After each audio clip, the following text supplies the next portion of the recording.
To start taking samples of your soil, you'll need two things: the John Deere Gainer and the Iceria Scout. With the sampler, we can find out on which types of soil your crops are growing on. Let's take a look at the new Precision Farming tab in the menu. There are 4 different kinds of soil: loamy sand, sandy loam, loam, and silty clay, each offering a different level of yield potential.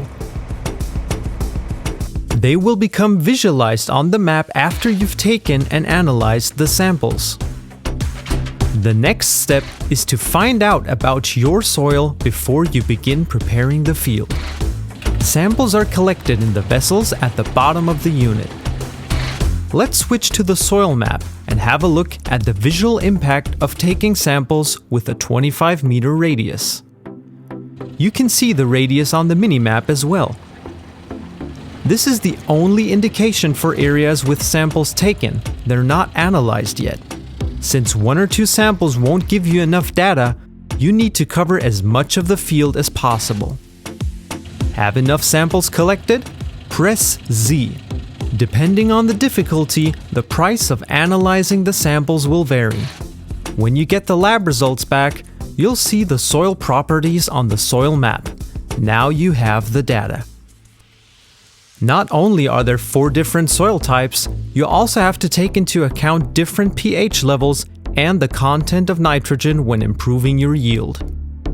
You can increase your pH levels by liming the fields. The most prominent addition in the UI is the lime application bar. While the red mark shows you the current pH level, the tiny flag indicates which pH value to aim for. By pressing the comma button, you can activate or deactivate the automatic application rate of lime. If you choose automatic mode, the pH value will be increased dynamically up to the optimal value. Each soil type has a different optimum value. You can see the liming results on the pH map. You now need to provide the crops with nutrients by getting the nitrogen levels up. Depending on the crop you want to sow, use slurry or manure first. These help to reduce the application rate and costs for mineral fertilizer later. After sowing the crop, you can adjust the nitrogen level to the crop target value with mineral fertilizer. While liming and fertilizing, you'll see the rising values live on the minimap.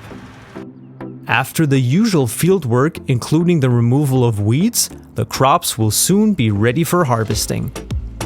But that's not all. Precision farming is about collecting data and statistics too. Here, you'll see everything that has happened so far. How many soil samples you took per field and how much it cost, and how much lime and fertilizer was applied. Depending on how many fields are in your possession, you might be using the AI helper. His route can now be optimized with the help of the GPS signal provided by an RTK station.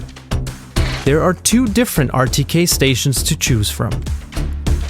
After placing the RTK station on your farm, the helper will work more efficiently, meaning you'll save seeds, lime, fertilizer, fuel, and in the end, money.